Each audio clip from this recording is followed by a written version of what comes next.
అదే RTV app వార్తల్ని క్షణాల్లో చదివే అవకాశం ఉంటుంది. ఒక న్యూస్ పేపర్, ఒక టెలివిజన్ ఛానల్ మీ చేతుల్లో ఎప్పుడూ ఉంటాయి. సింగూరు ఎడమకాల ద్వారా ఆందోళన నియోజకవర్గంలోని 3 మండలాలకు నీళ్లను విడుదల చేయాలని చెప్పి నేను ఈ ప్రభుత్వాన్ని డిమాండ్ చేస్తున్నాను.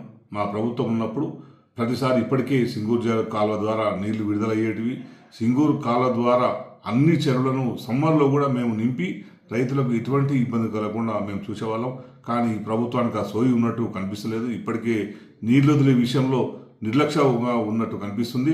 ఇప్పటికే పుల్కల్ మండలం, చౌటకూరు మండలం, అట్లా అలదురుగు, ఆందోళన మండలాల్లో తుకాలు పోసినారు వరి నాట్ల కోసం. నీళ్లు లేక తుకం ఎండిపోతుందని చెప్పి రైతులు చాలామంది కూడా ఆవేదన వ్యక్తం చేస్తున్నారు. అందుకే ప్రభుత్వం వెంటనే స్పందించాలి.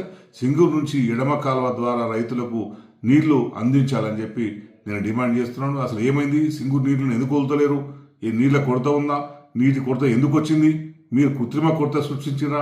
ఇన్ని సంవత్సరాలు, ఈ 10 సంవత్సరాల కాలంలో ఎప్పుడు లేని ఇబ్బంది ఈ సంవత్సరం ఎందుకు వచ్చింది అనే విషయాన్ని మంత్రి గారు స్పష్టం చేయాల్సిన బాధ్యత ఉన్నది. రైతులందరూ కూడా వెయిట్ చేస్తున్నారు. ఇప్పటికే మీరు రైతు బంధు ఇవ్వకుండా రైతుల్ని బాగా ఇబ్బందులకు గురి చేస్తున్నారు.